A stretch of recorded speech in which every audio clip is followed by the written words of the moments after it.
অনেক রকমের ডেজার্ট বানানো যায়। তার মধ্যে কিন্তু আমার কাছে এই শাহি টুকরাটা বেস্ট লাগে। এটা বানানো যেমন ইজি, খেতে কিন্তু ভীষণ ভালো লাগে। তো পারফেক্ট ভাবে শাহি টুকরা কিভাবে বানাবেন সেই রেসিপিটাই আজকে কিন্তু শেয়ার করব। শাহি টুকরার জন্য ফার্স্টে আমি চিনির সেরাটা বানিয়ে নেব। এখানে ওই ১.৫ কাপ মতো চিনি নিয়ে নিয়েছিলাম। ১.৫ কাপ চিনির মধ্যে পানি দিয়ে দেব ১.৫ কাপ।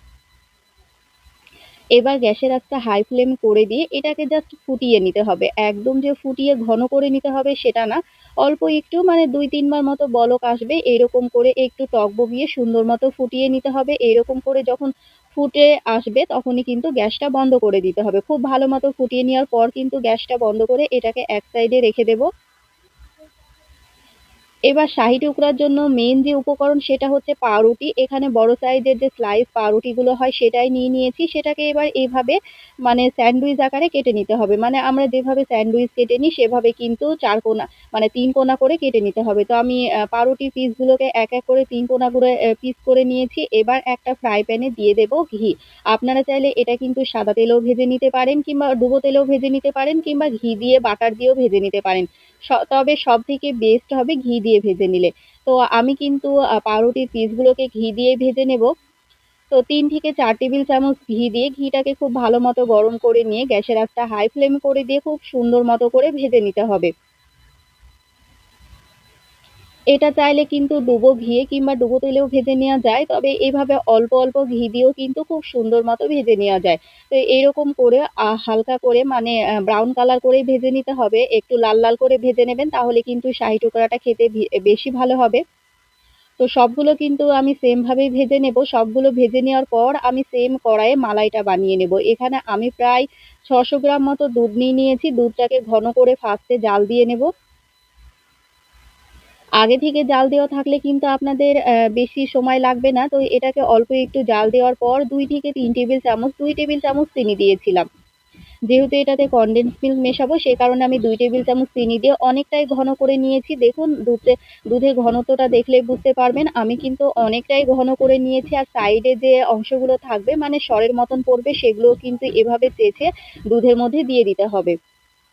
তো অনেকটাই যখন ঘন হয়ে আসবে এর মধ্যে আমি দিয়ে দেব প্রায় ৫ থেকে ৬ টেবিল চামচ কনডেন্স মিল্ক। মানে মিষ্টি বুঝে পরিমাণ বুঝে কনডেন্স মিল্কটা দেবেন। আপনারা চিনির পরিবর্তে পুরোটা কনডেন্স মিল্ক দিয়েও করতে পারেন। তবে আমি ২ টেবিল চামচ চিনি আর বাদবাকিটা কিন্তু কনডেন্স মিল্ক দিয়ে মানে মিষ্টি ভাবটা নিয়ে এসেছিলাম। কনডেন্স মিল্ক দেওয়ার পর এখানে কাস্টার্ড পাউডার ২ টেবিল চামচ দুধের সঙ্গে গুলে নিয়ে দিয়েছিলাম। এবার দুধের সঙ্গে খুব ভালো মতো কাস্টার্ড পাউডারটাকে মিশিয়ে নিয়ে ২ থেকে ৩ মিনিট দুধটাকে ফুটিয়ে নিতে হবে।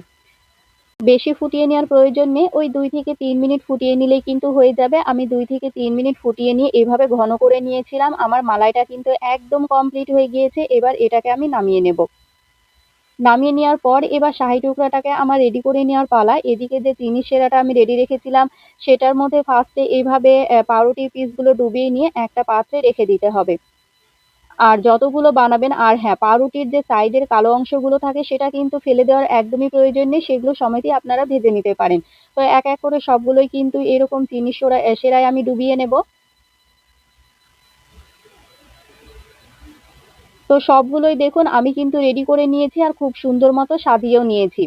এবার যে মালাইটা রেডি রেখেছিলাম সেটা অল্প গরম থাকা অবস্থাতেই দেবেন। তো আমি গরম থাকা অবস্থাতেই কিন্তু মালাইগুলো মানে মালাইটাকে এভাবে পাউরুটির ওপর দিয়ে দেব। সবটুকু মালাই দিয়েছিলাম। এটা কিন্তু যখন ঠান্ডা হয়ে আসবে কিংবা ফ্রিজে রাখবেন তখন কিন্তু অনেকটাই টেনে নেবে। তো আমি সবটা মালাইটা মানে সবটুকু মালাই পাউরুটির গায়ে এভাবে খুব সুন্দর মতো দিয়ে দেব। ওপর থেকে কিছু ড্রাই ফ্রুট দিয়েছিলাম। এখানে কাজু, কিশমিশ আর আমন্ড বাদাম ছিল। আপনারা আপনাদের পছন্দ মতো ড্রাই ফ্রুট দিয়ে দিতে পারেন। আর ড্রাই ফ্রুটগুলো কিন্তু একটু ছোট, ছোট টুকরো করে দেবেন তাহলে কিন্তু দেখতে বেশি ভালো লাগবে।